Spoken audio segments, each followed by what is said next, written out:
আজকে আমরা চুপ থাকার কারণে চোর আসা চুরি করতেছে, ওই নিজে দেখতেছে যে চোর চুরি করতেছে, ওই তখন মনে মনে বলতেছে ইন্নাল্লাহ মাস সাবিরিন। গন্ডগোল করে কি হবে ভাই, চোরের হাতত লাঠি আছে, ছুরি আছে, ওই চুরি করে নিয়ে যাক, আল্লাহ হায়াত দিলে আবার, কিন্তু মারামারি করা যাবে না। ইন্নাল্লাহ মাস সাবিরিন। আচ্ছা বলেন তো, চোর যখন চুরি করতেছে আপনি তখন ধৈর্যের আয়াত পড়লে আপনি সোয়াব হবি না পাপ হবে? এ কথা কন না কেন? কোরআনের আয়াত প্রতি অক্ষরে 10টা করে নাকি? আপনি বলতেছেন চোর চুরি করুক, আর আমি মনে মনে আল্লাহর আয়াত পড়ি ইন্নাল্লাহ মাস সাবিরিন। ধৈর্যশীলদের সঙ্গে আল্লাহ আছে, আল্লাহ কাছে তোর সাথে শয়তান আছে। চোর চুরি করতেছে, তুই যদি চোরের সাথে মারামারি নাও করতে পারিস, অন্তত এই কথা। আপনারা বলেন তো, চোর যতই শক্তিশালী হোক ওই সব ফেলে থেকে দৌড় দিবি, জোরে কোন কথা ঠিক কিনা?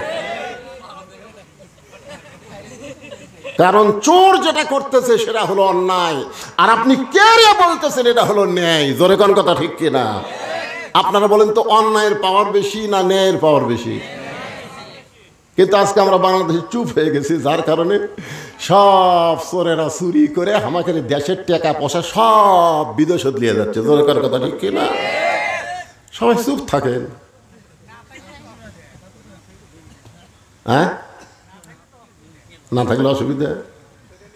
আমার এলাকার এক লোক গোস্ত কিনছে 620 টাকা দিয়ে, পরে জামাই আসছে, তো এখন বলতেছে শাশুড়ি জামাই যখন আসলে 2 কেজি নিয়ে আসো। ওই 1300 টাকা দিয়ে নিয়ে গেছে, 1300 টাকা নিয়ে গেছে। 2 কেজির দাম হবে কত? 1240 টাকা, আর নিয়ে গেছে কত? 1300। ওই নিয়ত করছে 60 টাকা ফেরত পাবো। 2 কেজি গোস্ত নিয়ে এখন টাকা দিচ্ছে 1300। গোস্তলা বলতেছে ভাই আরো 100। কই কে রে, আরো 100 কে বাড়তিছে? তো এই হারে বাড়বি আর আমি চুপ থাকবো? ওই আস্তে করে বুঝলেন, দেখে যে কষাই যেটি গোস্ত তার এই সাইডে দাও আছে, দাওটা খপ করে লিয়া ওই যে খাটার উপর গোস্ত ছোটাই মারছে লাগতি, মারার কান্দের উপর দাও ধরে বলতেছে এখন বল কত করে কেজি বল। তখন বলতেছে ভাই আপনি যা দিবেন তাই। তার মানে অন্যায়ের বিরুদ্ধে কথা বলার লোক নাই রে। একবার যদি আমরা শুরু করি আর কোনো অন্যায় থাকবে না, জোরে কোন কথা ঠিক কি না? একবার যদি শুরু করি, কি কষাই এ কেন বলতেছে আপনি যা দিবেন তাই, তার মানে ওর গাড়ির ওপর কি ওই কি কোপ মারবি তাই? ওই মারবি না, খালি মোশান করতেছে। তা আপনার একটু মোশান করেন তো দেখা যায়। ভয় করলে চলবে না ভাইজান, ভয় করলে জুতা চোরের মাস্তানি বেড়া যাবে, আর ভালো মানুষের মাস্তানি কমা যাবে। সব ভালো মানুষ জুতা লিয়া মসজিদের মধ্যে ঢুকছে, আর চোর খালি দরজা ঘুরতেছে আর বলতেছে আমাকে রে ভয় রে। সব ভালো জুতা মসজিদের মধ্যে ঢুকলো, আমাকে রে ভয়। আপনারা বলেন তো, চোরেরই মোশন বাড়বে যখন ভালো মানুষগুলো চুপ হয়ে যাবে। আসুন একটু মনোযোগ দিয়ে যে কথাটা বলবো মনোযোগ দিয়ে শুনবেন। আল্লাহ তাআলা কোরআন শরীফ আমাদেরকে নিয়ামত স্বরূপ দান করেছেন। যেই কোরআনের প্রথমে আল্লাহ বললেন জালিকাল কিতাবু লা রাইবা ফি হুদাল লিল মুত্তাকিন।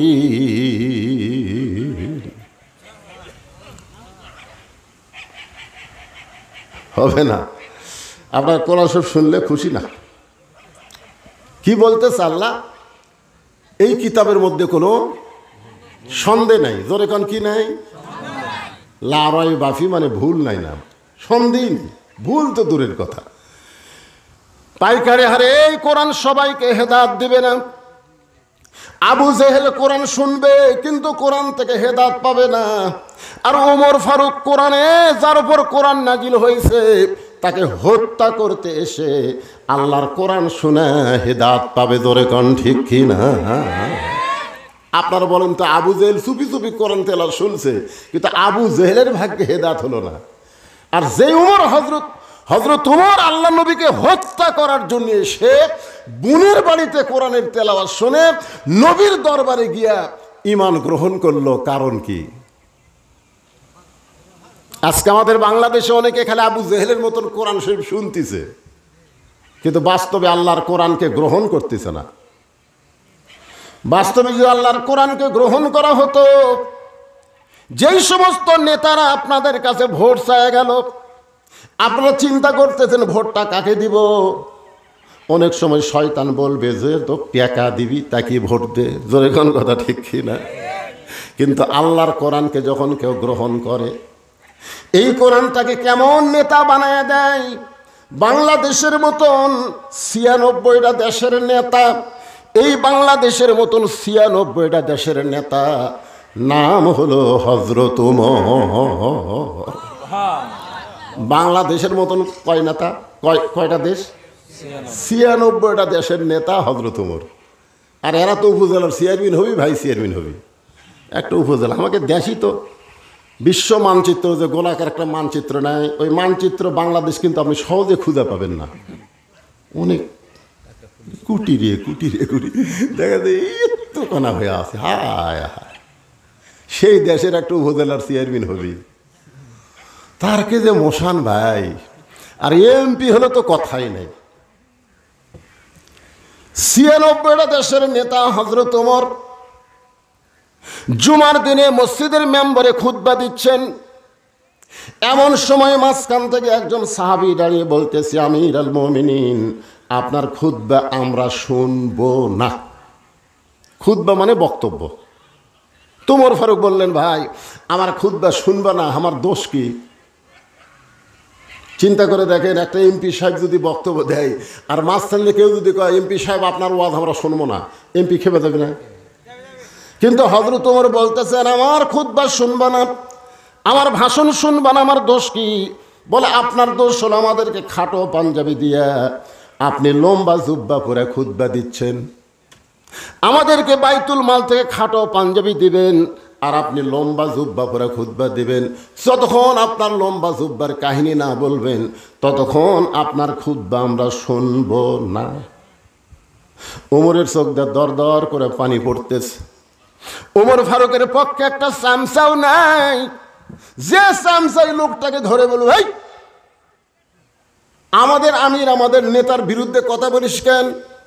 কেউ নাই, সবাই মাথা নিচু করে দাঁড়িয়ে আছে। এমন সময় আব্দুল্লাহ ইবনে ওমর ৬ লক্ষ হাদিসের হাফেজ, ৩০ পারা কোরআনের হাফেজ, বাংলাদেশের মতন ৯৬টা দেশের নেতার বেটা কি পাস? হ্যাঁ কে রে, কথা কর না কেন, কি পাস? হাফেজ কোরআন খালি ৬ লক্ষ হাদিসের হাফেজ, ৩০ পারা কোরআনের হাফেজ। একজন নেতার সন্তান যদি